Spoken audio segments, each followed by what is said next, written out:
Shows like MTV's Catfish, Jerry Springer, and Maury Povich, my mother's personal favorite, thrive on suspense and drama. You want to sleep with my husband? Yep.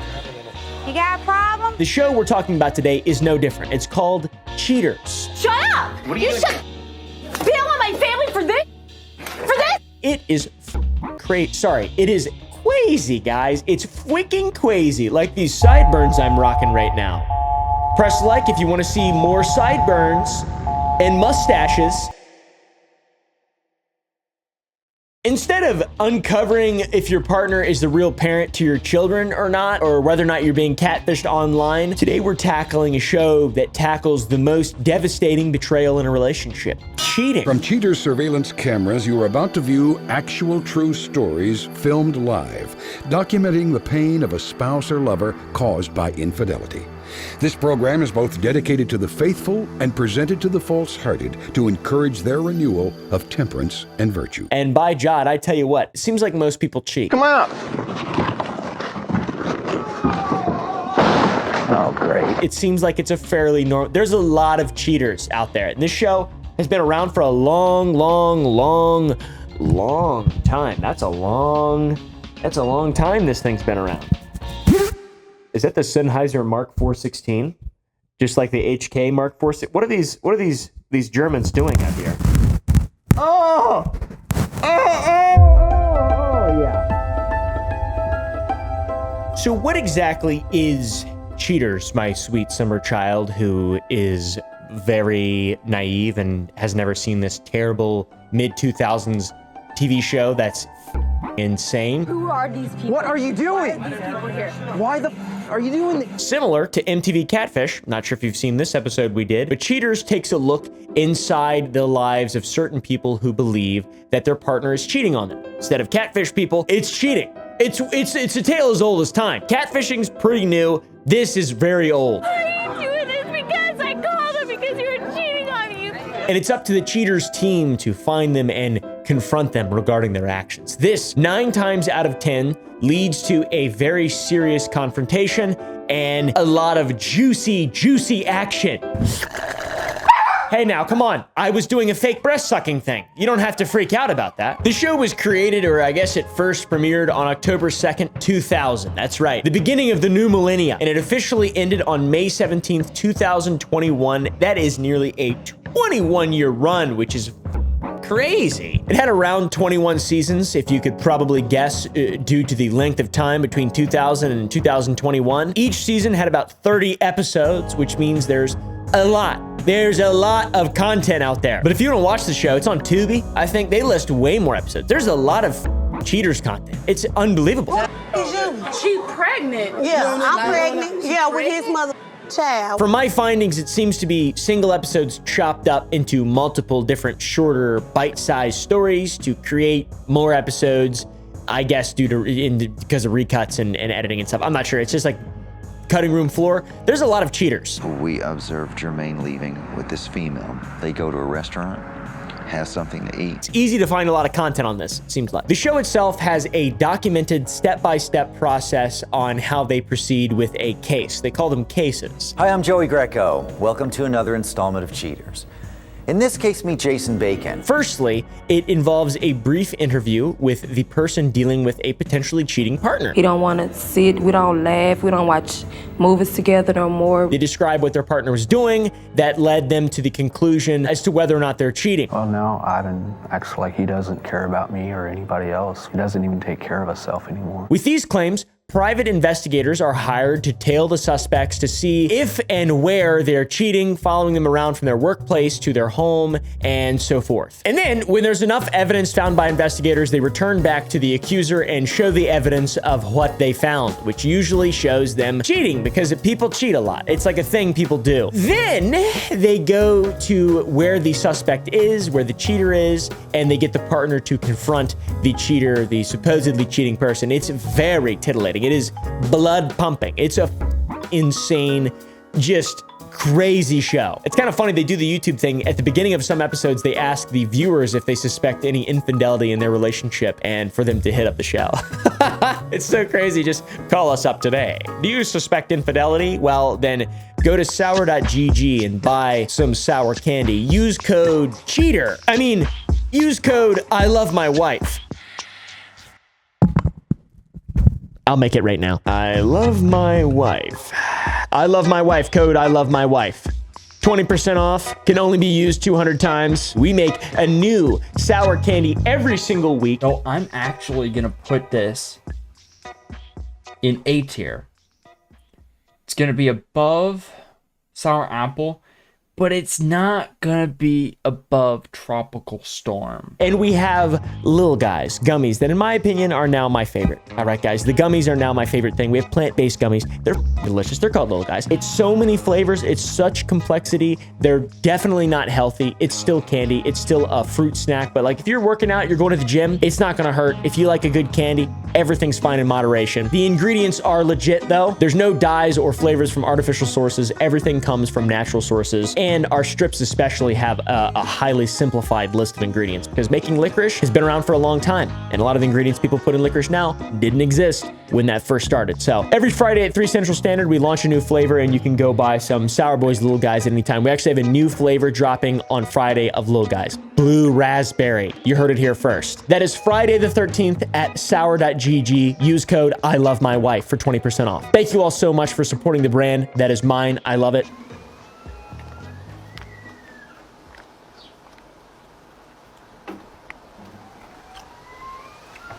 Okay. So a lot of viewers of the show who suspect infidelity hit up the show, then they eventually get onto the show. It's pretty cool. It's kind of funny, and it has led to a lot of funny and honestly insane moments between cheater and accusers, from slapping, all-out brawls, fights, and sometimes things even more severe that can't even be aired. I'm surprised there's been no murders yet, in all honesty. Or has there? We're gonna walk into this one step at a time. We're gonna start off with the classics, the slaps, the strange moments. In my favorite show, Cheaters.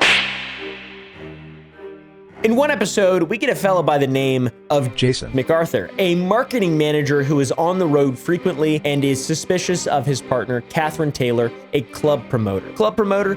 That's a pretty sus job. His girlfriend has her own business, and Jason notices a distinct change in her demeanor as well as her attitude. Catherine's apparently been acting strangely, and her attitude is different, according to James. So the Cheaters team decides to investigate further. He states their relationship was fine for 2 years, but since he started going out of town, she's completely changed. You know, ever since I started going out of town and she became a club promoter about 4 or 6 months ago, it's like her whole persona changed. It's honestly hilarious that some of these title cards are used for the Cheaters, specifically this one. How the f did they get away with this? That's so funny. Suspected of opening a rear entrance to her heart. Which that could mean a few things, I guess, but I'm gonna go out on a limb and say it has to do with it. So they tail the suspect, Catherine, and they see that she is kissing a random guy at a bar. Later, she gets into his car and they head to an apartment building together where she gives him another kiss. Then Jason learns what happened during a phone call with her. She says she's out with her friends and kisses her new fling while on the phone with him. See you later. Jason is pissed. I mean, that makes sense. I cannot imagine. This is so callous and just what an inhuman, what a 2000s way to handle things. It's like, let's just start shit and film it, post it on MTV. It's kind of like the original prank show. All these different shows are so just crass and it's like it's like a level of violence, like a level of like, ooh, I shouldn't have watched that. But it's all at the same time, you can't get enough of it. Now, it's important to remember that this is a relationship that has been going on for a long while now, and all of a sudden, she's decided to just cheat on him for what seems like no reason. They then speed over to the bar where they know she's at with this guy, and they storm into the place. Jason storms up into the bar and tackles the mystery hunk to the floor, and things continue to escalate quite drastically. Catherine then decides to start swinging at Jason hard. Then it gets even better. The whole situation takes a massive turn, and out of absolutely nowhere, the mystery hunk pulls out a ring and proposes to Catherine seconds after the brawl. What is going on? What is going on here, guys? I don't know what is going on. I don't like it though. I love it. I'm gonna take her to Vegas. I'm gonna marry her, bro. We learned that he had found his soulmate in the past 51 days and was ready to marry her after 51 days of knowing her. In the past 51 days, this woman has changed my life. Stand you. That's badass. 51 days and he believes she's his soulmate. I mean, these people are stupid. These are the lowest of the low, bottom of the barrel type white trash folk. This is insane. All I know is that a cheater is always going to cheat. That's absolutely 110% true. And only knowing her for such a short amount of time, but being willing to marry her is absolutely insane, especially when you've only known her for 51 days and she's cheating on her current boyfriend with you or long-term boyfriend with you, and then you marry her. That's not going to end well. She's going to cheat on someone else, and hopefully it gets televised on Cheaters and I get to react to it at some point. Another story involves Joey Cahill, a 22-year-old landscaper who is worried his girlfriend is getting quite friendly with someone she claims is just a friend. His girlfriend, Christy Adams, is a 21-year-old retail salesperson who Joey assumes is cheating. You know, by looking at her eyes, I think he might be right. I can see a seed of sin within those eyes. A seed of sin within those eyes, I can see. Can you guys see it? There it is. There it is right there. Zoom in on it. Yep. The investigation then spots a man they believe is her supposed gay best friend, with which she's been hanging out at the mall. They catch him later with her again, and Christy hops onto his lap in the car. Just before her boyfriend arrives, she hops off his lap and pretends nothing is wrong. Suspect Adams appears to jump back to the passenger side just before Cahill walks up to the car. The mystery gay man is Josh Porter. So, it's not good. Sitting on the lap of someone, that's not good. Josh meets up with Christy a bit later and they sit on a bench. Josh then makes a move on her, putting her foot in his mouth. A classic, normal move. A few minutes later, he begins his mating ritual with her in the park. And after enough evidence, they return to the actual boyfriend, Joey, to show him everything. And I know this is not pleasant for you at all. And after showing him the evidence, they're ready to move in on the target and confront them both. His reaction is awesome. I love their reactions. It makes me feel queasy. It makes me feel very sad for them. They're together eating at that restaurant right behind us. What do you want to do? I want to find out what's up. They approach Christy and Josh and they both begin to argue, and out of absolutely nowhere, Josh rushes towards Joey and they start a brawl with some awesome mating ritual noises. They continue to argue and exchange some obscenities, and we get some classic white trash kiss my ass lines. You know what? Let's yell. Kiss my white ass. I don't think I'd like that. Joey and Josh then begin to fight once again, and Joey starts to use the N-word, which is just so uncalled for, bro. What's up? Come on. Then they break up the fight and everyone heads to their vehicles, but Joey isn't done. In another classic case of just white trash fisticuffing, Joey throws some shit at the car and tries to continue the fight, but it's over. That is a crazy episode. I mean, what about that? How about that, guys? What do you think? That's insane. Is it not insane? That's got to be considered insane. I mean, like actual definition of insane, not just like, oh, that's so insane. I say that all the time. It really means nothing whenever I say it. Like, this is genuinely mind-boggling. I say that as well a lot, but I actually mean it. Now is where things get a little bit more interesting. We get to a stabbing, a basic stabbing, a paintball gun moment. It's some crazy shit. I mean, some really insane, off-the-wall shit we're about to get into here. Firstly, we go into the life of Kristen Walker, a photojournalist who is worried about her boyfriend, Casey Jones, a construction worker whom she has been with for around 14 months. So not long. And it's a rough and tumble life as a construction worker. She noticed that he started to change, and even noticed that a paycheck stub that showed he was only paid for 4 days of work when he had worked 6 days in that week. He's always complaining about how he works 6 days a week and he works real hard, but he only got paid for 4 days. There's time missing, and he's lying about it, and he's not working as much, and she's getting very concerned. And she's a photojournalist like Tobey Maguire. Get me pictures of Spider-Man! Instead of barking, Frankie just gagged. That was awesome. Did you guys see that? I did a give me pictures of Spider-Man, and then she doesn't like Spider-Man. All right, she doesn't like Spider-Man. You like Marvel? You like Marvel?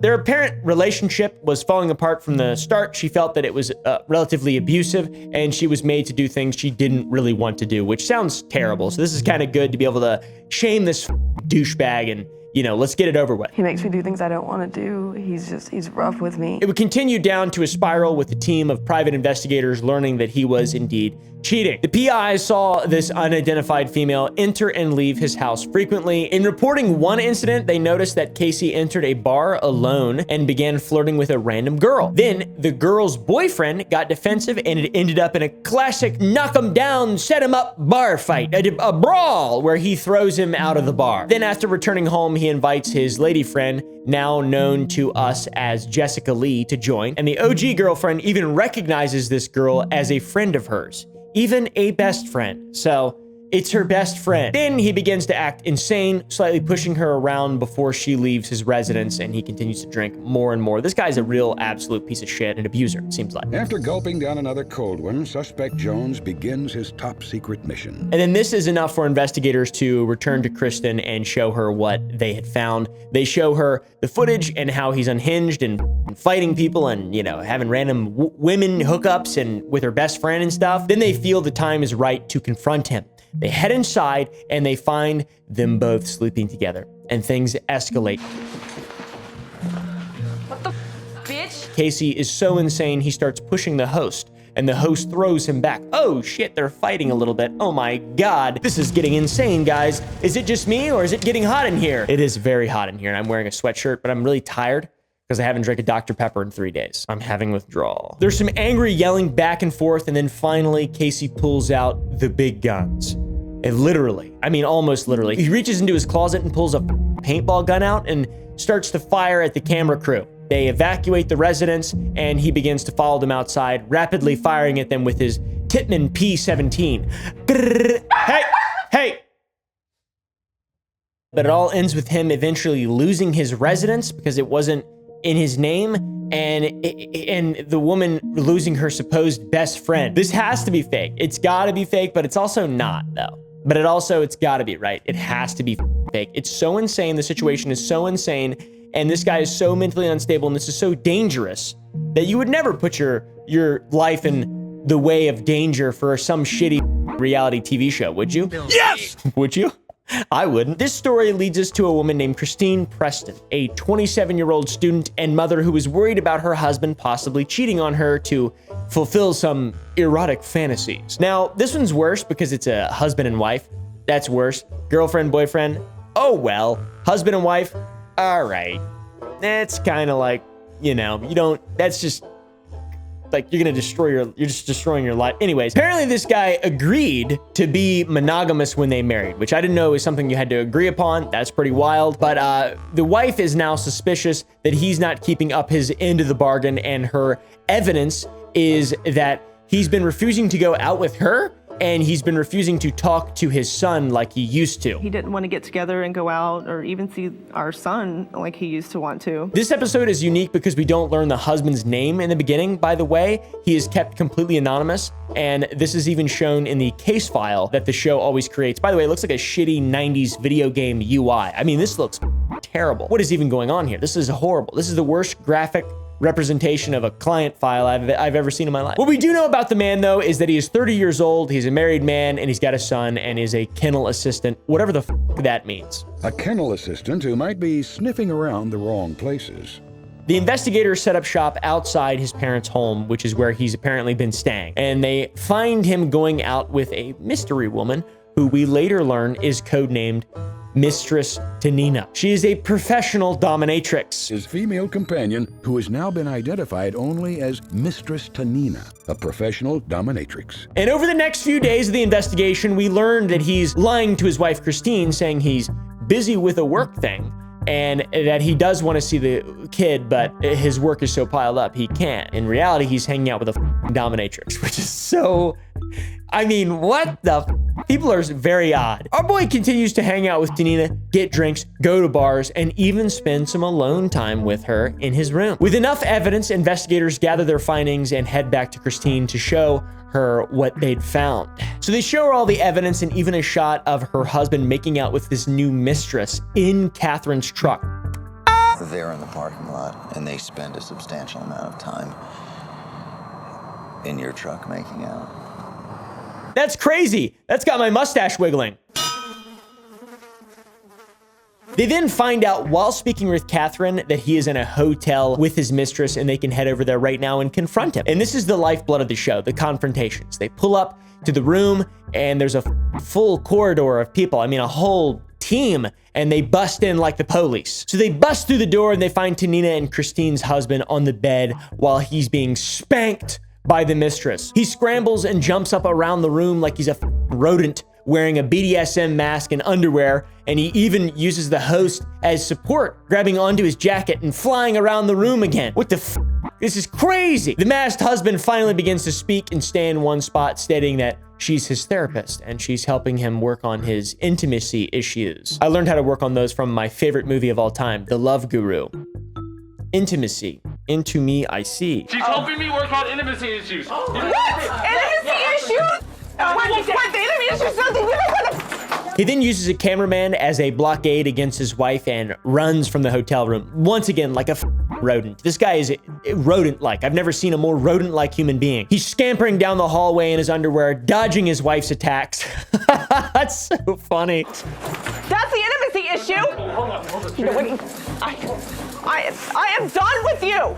Then finally, we get them talking face to face. He's on his knees on the floor, talking to his wife, stating that she's helping work things out for the both of them. That's Tanina, the dominatrix. You know what? She's helping me work things out. What exactly are you trying to work out? Then they start arguing, and the husband cracks a little joke, asking if the host, Joey Greco, is her new boyfriend, which is pretty funny.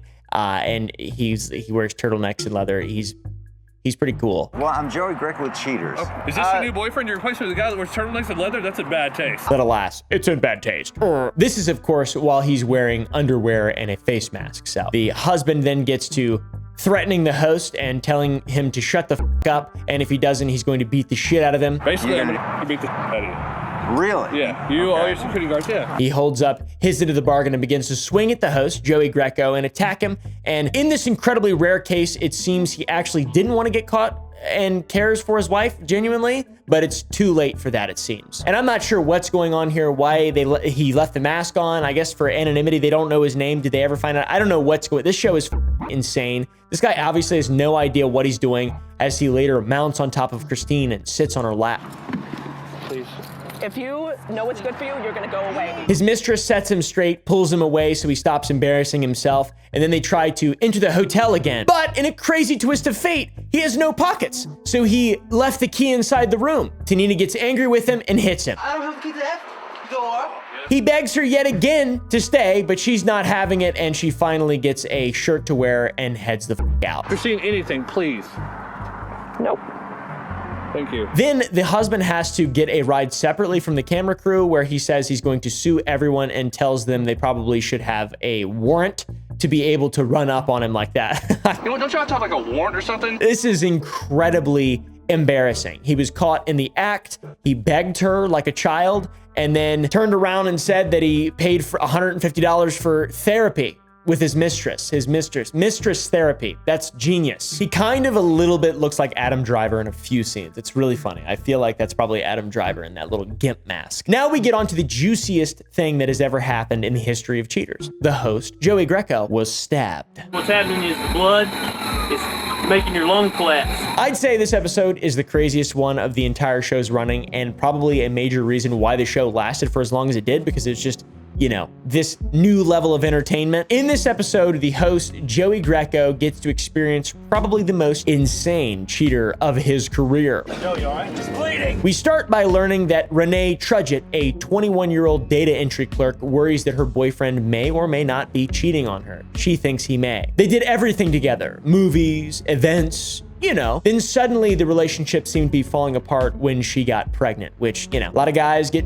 super scared about that kind of thing and then they run away and everything falls apart. Their lives fall apart. They have trouble with commitment. They can't clean their rooms. They can't maintain anything, you know, so let alone a child. I mean, obviously, it's scary. But also, like, you suck it up. Quit being a bitch. Things just started to go downhill after Probably when I got pregnant, they started to go downhill. So she gets pregnant and she wants to keep the baby, but it appears that he is pushing her to get rid of it. He knew that was out of the question for me, but he did kind of, you know, try and push it on me a little bit. And they would break up and get back together multiple times over this argument, but all in all, he would make her stay home and take care of all the responsibilities while he got to go out and party with his friends and be a young person. He tells her he's working all the time, but she has some doubts that he's not actually working, but instead spending time with other random women. He tells me that he's working all the time.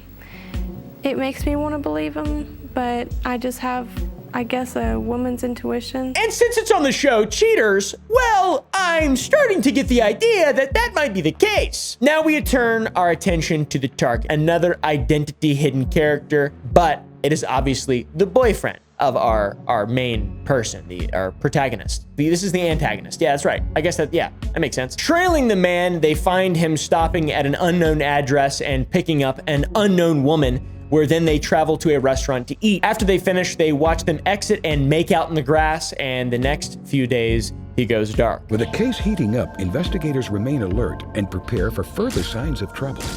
But they spot him again at his new girlfriend's address at night, where they identify the woman as Cassandra Terrazas. They go to a bar one day, he goes to her house a different evening, and then later hits up the basketball court to play a game Adam Sandler style. Then a phone call with his actual girlfriend is recorded, where he's balling it up and he's making up an excuse that he's still stuck at work, but he's actually Adam Sandler style balling it up hardcore. His girlfriend is begging him on the phone that they're supposed to go and take care of the baby and buy furniture, etc., but he brushes it off and says there's nothing he can do. Babe, I'm balling right now. Balling like Jordan. He's at work. I mean, he's actually at work. He's at work like someone else. The investigators now have enough evidence to go and tell Renee everything. And the host, Joey Greco, meets up with Renee and shows her the evidence that they have found. And you can just tell it's already over. They state they know where he is and they're ready to approach him with the team. He's at a lake on a boat with the girl. And they're on a boat and they're out at the lake. Do you want to confront them? The investigators point out which boat the boyfriend and his new mistress are on, and then they have a strike team skiff. What is it called? I don't know. A Navy SEAL, one of those Navy SEAL boats ready to go out. I forget what it's called. It's on the tip of my tongue. They go out there Navy SEAL style and they tip at the spear. Am I right, guys? And also because the footage is so old, it feels like an episode of Miami Vice, but without gunshots and explosions. But the stabbings are still there and the fakeness is still there as well. I mean, whatever. They've got a boat entourage about to roll up on this guy like it's some kind of DEA drug bust or the Coast Guard's getting involved. It's genuinely impressive and cool looking. Where are they at? That's him out there. They approach, they get on the boat, and the boyfriend explains that the girl he's with makes him happy. She's just entertainment for you? No, that's my own girl. She makes me happy, man. Stressful right now. They exchange some words with each other, and Renee is obviously upset and confronts him that he's spending all this money that's meant for the baby on a new girl. You're saying you're saving up all this money for our baby, but you're spending it all on her. And then Joey says, it's all about you, isn't it? Which angers the man. It's all about you, isn't it? I think that's enough. Y'all need to back up and get out of my personal space. Joey's always like a fly buzzing around. I'm Joey Greco. Don't stab me. The guy's angry. Then he becomes quite aggressive, tells them that they need to leave and give him some space. And then the man does something no one was expecting. He pulls out a knife and tackles Joey to the ground, and a bodyguard is thrown from the boat into the water. This is like a scene from a James Bond movie now. This is getting crazy. They wrestle the man back and they hold him in a headlock where they put handcuffs on him and quickly load the man and Joey into the boat and speed off, with the host clutching his stomach. Mr. Joey. They did some close-up shots of Joey lying down in the ambulance, cutting back and forth to the woman in the predicament, the women in the predicament, I should say. There's more than one. So, oh no, Joey, no, God, no, he got stabbed in the side. No. Oh, shit, fuck. They have our poor baby boy Joey on a stretcher and they begin rolling him into the hospital. Please make a speedy recovery. But suddenly the segment ends, and then we hear a recap of what happened with everyone. The girls didn't want to associate with the boyfriend anymore. Obviously, he just stabbed somebody, and the suspect was taken into custody. They report on Joey, stating he went beyond the call of duty for cheaters. Joey Greco has gone beyond the call of duty for cheaters. Hopefully, he will make a swift and full recovery. And then the episode ends with no explanation, and the audience is left hoping that Joey is all right after being stabbed by a cheater. According to Inside Edition, in an article that was posted in 2009, they stated they talked to someone who was on an episode of Cheaters named Carrie Wyatt. She was apparently paid $500 to have an affair with one guy while she was engaged with another. So that's insane. But in reality, she had never met either man before, and the show was completely fake. The creator of the show, Bobby Goldstein, is adamant that the show is real, saying he's positive. Bobby says that every interaction and episode is completely real, and another member on the same episode, Carl Burmeister, says he was also paid to play Carrie's lover. So he stated he was also filmed at the producer's home instead of his own, and filming and surveillance wasn't over the course of multiple weeks. He claims it was shot in 2 days. And they're from this episode, which has both members of the claims in it. So it's like, you know, they're in there. There's more proof of them actually being in there than there is of the show being real, to be honest. In the episode, Carrie cheats with Carl behind the fiance's back, ruining their possible marriage that supposedly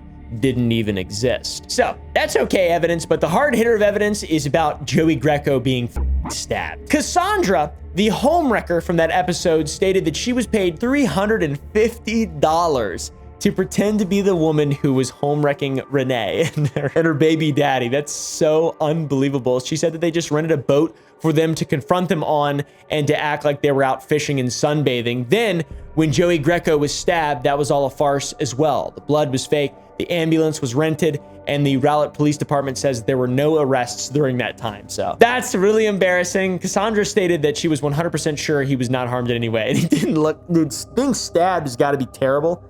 I've never been stabbed myself, but I know someone who was stabbed when we were the same age, young people, and it's not good. It's not good. It's really bad. You want to talk about it a lot. You don't just move on. You make 15 episodes about it. Then after all this, when Bobby Goldstein was interviewed yet again after the Inside Edition investigation, he acted clueless and firm in his beliefs. He also acted surprised to realize that it was faked and that he knew it was real. So, if it was indeed poppycock, it still is incredible, and the ratings are awesome, and it's very, very, very entertaining. But overall, it's a weird thing to defend. It's Cheaters. It's the dumbest show that has ever existed. It is a fun watch, I've got to say, but by God, it is the worst of the worst when it comes to the human condition. And with the whole claims of all the episodes being fake and the police having no records of arrests and stuff, that dude would for sure have been arrested. I mean, come on. With this knowledge, it's difficult to believe that any of these interactions or relationships are real. I think it's all fake. It's just too easy to fake. You could just pay people, you know, go find some random ass people and just be like, I'll give you $500 to just act crazy. All right, just act crazy. And you do that, you spend $1,500 a week, you talk to a bunch of people, you get plenty of episodes out of that, I feel like. It does seem like some episodes certainly have some truth. For example, the headbutts and punches people take for a few $100, which that leaves me wondering, but overall, it is a horrible reality TV show, but interesting and definitely will rot your brain for sure. Anyways, guys, thank you all for watching. Go to the Gump Club, watch my videos uncensored, and get some cool, fun behind-the-scenes stuff with Sour Boys, free shipping, whole bunch of unique shit. Use code ILOVEMYWIFE at sour.gg today. And yeah, I'll see you in another video. Leave some suggestions below on what you want to see me cover next.